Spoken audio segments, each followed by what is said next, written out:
প্রসাদের নামে মিষ্টি দোকান থেকে গজা এবং পেড়া ঢুকিয়ে রেশন ডিলারদের মাধ্যমে বাধ্য করিয়ে হিন্দুদের ভোটকে বিভাজিত করার জন্য তিনি কেবলমাত্র হিন্দু ধর্মের উপরে বারে বারে এই ধরনের আঘাত করেন।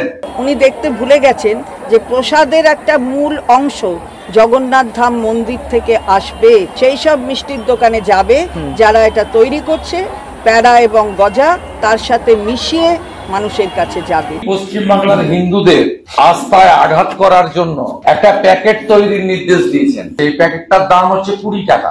একটা গজা, একটা পেড়া। পেড়া বা গজা খাওয়ানোতে আমার আপত্তি নেই, 20 টাকা বরাদ্দ তো আমার আপত্তি নেই, কারণ ওনার তো কোষাগার শূন্য। এই প্রসাদের প্যাকেটে থাকছে এক টুকরো গজা, এক টুকরো পেড়া, জগন্নাথ দেবের পবিত্র মন্দিরের ছবি। পশ্চিমবঙ্গের সকল পরিবার এই প্রসাদ পাবেন, শুধুমাত্র দুয়ারে রেশন প্রক্রিয়ার মাধ্যমে দেওয়া হবে।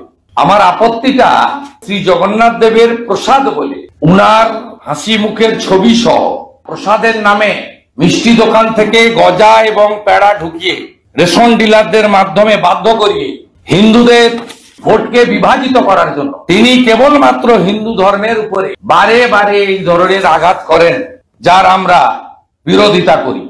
গজা আর পেড়া লোকাল রেপুটেড মিষ্টির দোকান থেকে কিনে দুটো প্লাস্টিক জিপ প্যাকেটে ভরে দুয়ারে রেশন প্রকল্পে যেভাবে রেশন বিলি হয় সেভাবে তারা এই মিষ্টিগুলি দীঘা কালচারাল ইনস্টিটিউটের ছবিকে জগন্নাথ টেম্পল নাম দিয়ে প্যাকেজিং করে হিন্দু ডিলারদের মাধ্যমে সকল হিন্দুদের বাড়িতে 17 জুন থেকে 27 জুনের ঊর্ধ্বে 4 জুলাই উল্টো রথের মধ্যে। আর উনি যে প্রসাদের কথা বলছেন এটা সব মানুষ জানে যে প্রসাদ যখন আমরা ভোগ নিবেদন করি ঈশ্বরের কাছে, একটা থালায় বাটিতে গেলাসে জল দিয়ে যতগুলো ভোগের মানে থাকে আইটেম থাকে সেগুলো দিয়ে বাটিতে দিয়ে দেয়া হয়।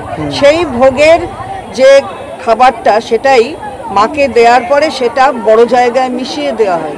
তারপরে মানুষের কাছে সেখানে 1000 মানুষ, এমনকি 20,000 মানুষ যদি খায় তাহলে ওই যত হাঁড়ি হয় তার মধ্যে ওইটা মিশিয়ে দেয়া হয়। এখানেও কিন্তু যেটা বলেছেন সেটা হচ্ছে হ্যাঁ, এখানে যে যে জেলায় মানে প্রত্যেকটা জেলায় মিষ্টির দোকানের এটা তারা তৈরি করবে এবং সেজন্য যা প্রশাসনিক ব্যবস্থা সেগুলো নেওয়া হয়েছে। কিন্তু উনি দেখতে ভুলে গেছেন যে প্রসাদের একটা মূল অংশ জগন্নাথ ধাম মন্দির থেকে আসবে, জগন্নাথ দেবের প্রসাদ আসবে এবং সেটা জেলায় জেলায় সেইখানে সেই সব মিষ্টির দোকানে যাবে যারা এটা তৈরি করছে, প্যাড়া এবং গজা তার সাথে মিশিয়ে মানুষের কাছে যাবে। এটা বোধহয় উনি বুঝতে ভুল করেছেন। জগন্নাথ